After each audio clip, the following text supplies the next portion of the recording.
Hi, I'm Tim Roble, and welcome to another episode of Adventure Athlete. This is Monday morning, starts week 4, and let me show you progress of what I got done last week. Kind of started off kind of slow. Monday I shot the video, and I was kind of summing up this rear ramp area, and I ended up, I talked a little bit about doing that apron, and if we sneak through here, I got the apron done. That turned out really well. From where the ramp comes up and transitions, there's probably a little less than 3/8 of an inch. Reworked these winch mounts after that, getting that all set up for the dropping the winch cable through here, down through the fair lead, and then down to the spare tire carrier. You see I got some paneling in here, and I got a little bit of sealant to do, and then put some polystyrene in. I did not get to that side, but that's okay. Probably going to leave some things open for right now. I think my big focus for today is going to be framing up a window and then framing up the Dutch door. You can see I did move the bar for the door up to the 8-foot marker. That creates a huge door, but as I talked about last week, I want to do a Dutch door. So the bottom, I'll probably just cut it in half. The bottom 4 feet or so, or wherever that board ends up being, probably will be a good spot for the lower door, and then the upper door will, of course, be able to be opened independently. So you'll have this as a full window area. And then I'll come over on this side, I'll frame this window up, and then I'm going to start working forward. I'm kind of staying really fluid right now on just what I feel like doing. Realistically, what I want to do is I just want to get this thing paneled and then make it a box. But I know that may not be the perfect move. Yesterday we had some showers in the morning, and it rained pretty good and pretty hard. I was out here, and everything that sits in here is actually, if it rains straight down and not windy, is pretty protected. I was up in here for about an hour and a half while it was just pouring, and everything was doing really well. Of course, up here I'm missing one roof panel, and that stuff up there got wet, but it's been getting wet, so it's not really that much of an issue. I'll go down here. What I'm doing right now is I'm utilizing my Saturdays and Sundays to do a little bit more research, tidy up. I'm putting in 2 to 3 hours on a Saturday, Sunday, but I'm not really holding myself to it anymore. I kind of alluded to that last week, but I'm working on new processes and stuff. Sunday, I got the new Dewalt planer, and I shouldn't say it's new to me, brand new off of Amazon, but I'm planing down pallets and cutting 4x4, ripping 4x4s to make the rustic look panels in the back. So we'll come down here, and I'll just show you kind of what I've been working on. I got the spare tire lift in, and if any of you follow me on Instagram, it's on Instagram, me cycling this with a tire on. So this is a hub, and it actually spins. And then it is bolted in place. I actually have some 5/8 grade 8 bolts that's going in this area, and this is a 1/2 inch. It's all ready, so we're kind of ready for paint and everything just to touch this up. One thing that I didn't talk about is I added the diamond plate on the inside. I'm sure some of you that are slick have already seen that, but that was about a day project with the bed liner. Got all my bottle racks and everything in. Those are secure. They're painted. I have one more little piece to put on. This one right here for the rubber protection. But yeah, I got the diamond plate in. I have another order of metal coming with another diamond plate, so I can finish some of the lower boxes. And some more material coming to tie this rear area in. I'm going to X this bottom and just add a little bit more rigidity to the back. Not that I think I need it, but I would rather not need it and carry around another extra 100 feet of tube. But that's going to come from that back corner up over here. It'll cross, and then the other one will cross also, but it'll have to be cut and welded into the cross. So I'm going to X the back, and that'll give it more rigidity. And then this will be dropping down into a box. Same with the other side. But we'll go out back and we'll talk a little bit about material and how I'm doing some stuff. So I got a pallet breaker, and once again off of Amazon, and it lifts the pallet boards up. Let me just go show you real quick. This house is right now is getting super small because I have all my stuff here, and I'm looking forward to getting everything in this project. But here's the pallets. So some of these are oak, like these first 3 right here are oak. I may not do the oak inside the adventure or the expedition truck. I might use that for our kitchen remodel. But these are what the boards come off looking like. And this is a pallet breaker. And I've done pallets for a while. And you put this in between the slats, then it's got like a round deal, and you pull up, and you actually say I did 3 or 4 boards, and I didn't crack any of them, and the nails were easy to come back out. But this one right here is not only is there 3 4x4s in that, which I rip on the the table saw.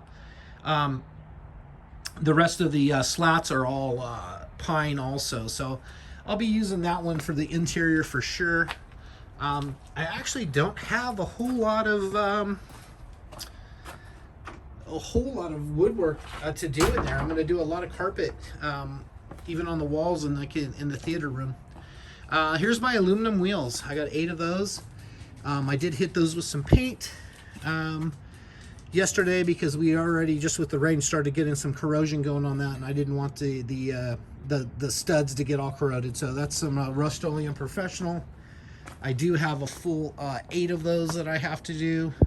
These are the brand new tires sitting underneath here, and another stack over here. I don't think I've shown this on video yet, but yeah, I got brand new valve stems for them, balancing beads, brand new lugs that are beautiful. Usually I just paint everything black and just call it good, but I'll actually separate everything. So back to the pallet wood. Here's a piece right here that I did not process. Get that looking out here. And that's pretty much what this piece right here ended up being.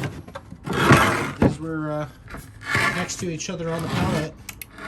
And you can kind of see this would be the back side.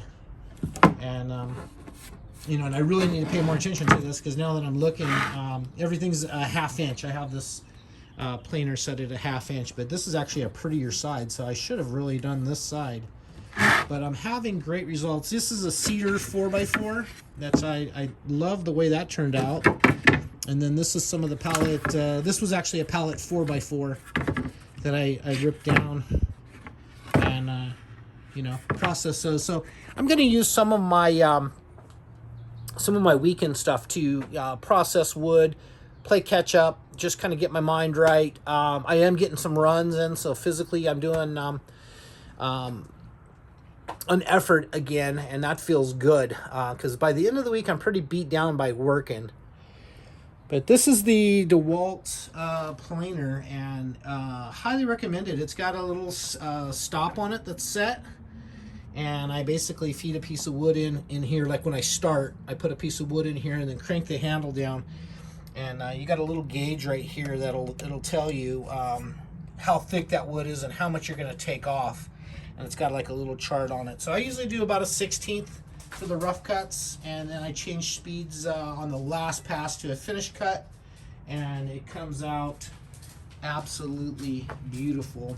I did get a joiner also, and I'll work on getting that set up probably sometime this week, so I can start cleaning up the side passes, so I can actually have things look nice and neat.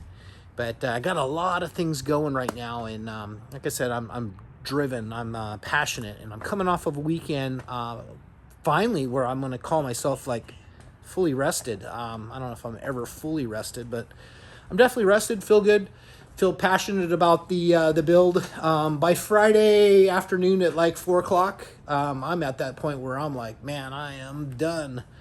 But I end up watching some YouTube videos over the weekend. Pretty much I'm doing like schoolie and bus life type stuff. But, you know, getting through that gives me the inspiration to, you know, come out here and get going. But I got this paneled. Here's the little overhang on our cloudy day. I am doing side panels here, so you can see this one right here.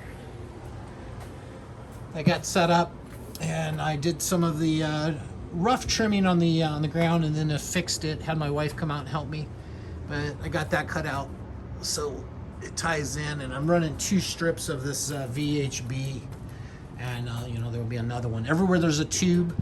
I'm putting 2 down because as of right now, I think I am not going to use any self-tappers other than the bottom and the top. And I have the little self-tappers right there. I think 5 pounds of them is what I got. But right now, you know, how this is all set up and how it's working, I don't see really a need for the screws. We'll see.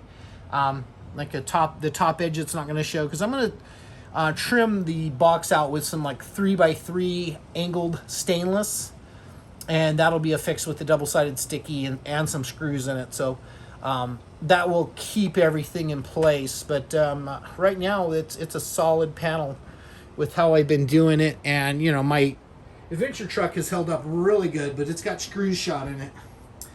Oh, another thing that I'm thinking of is you can see that this has changed a little bit. The vise is now gone. I put the 4-inch from in the shop in here.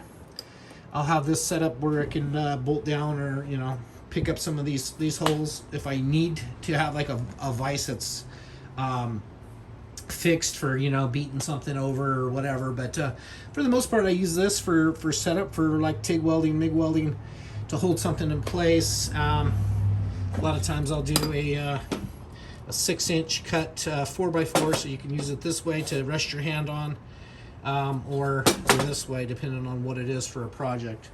But I got that going. Starting to work on getting some of the stuff out of the truck. I did get this side, since this is a little bit more complicated. I did get the holes and everything in here for the cables to pass through, and the hole up in here. And why I'm thinking about it, we see the cobalt drill in here, and I would have never ever thought that I was going to get more power out of a cobalt than I was going to get out of my brushless fuel Milwaukee. This right here was not pulling the hole saw, and that was a pretty big. You can tell this hole saw got beat up, but it was a pretty big process going through this 1/4-inch plate, and it actually had a little heat effective zone on it, so it was a little hard where I had to drill it. You can see how close we are to the bead.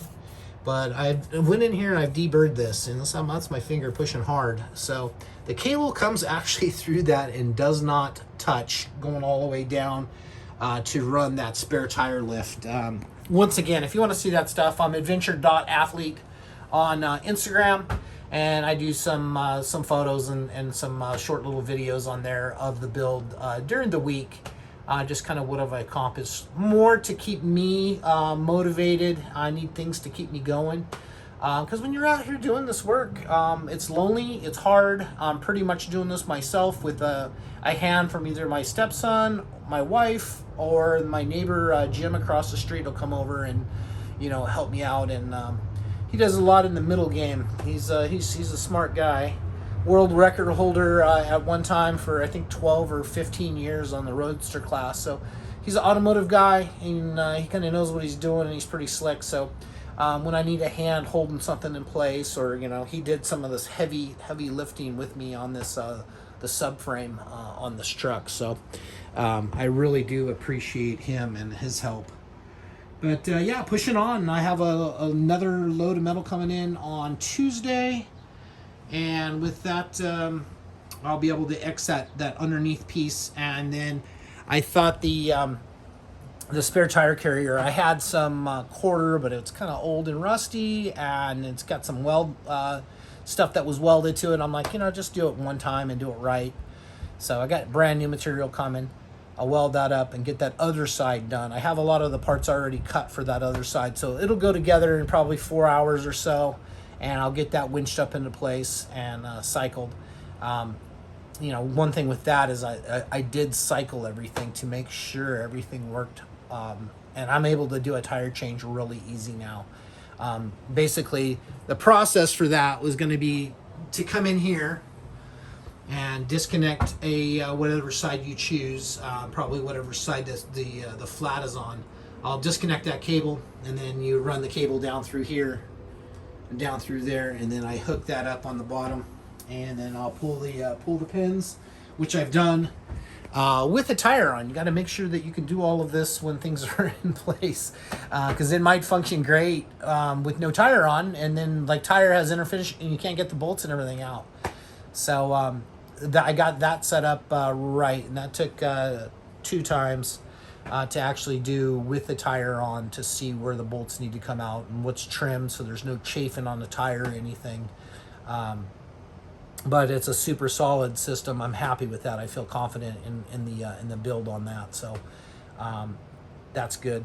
Anyway, that's about it for this week. You got questions, comments, hit me up down below. Once again, I appreciate each and every one of you guys for watching.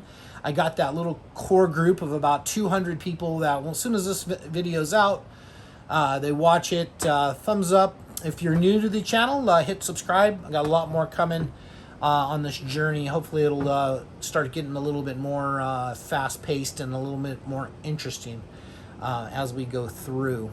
As for my family, Jeremy, Sierra, Aubrey, and Mackenzie that watches, I appreciate you guys watching. Love you guys. And that's going to be it for now. I'm Tim Roble. Thank you guys for watching, and I'll catch you here next time.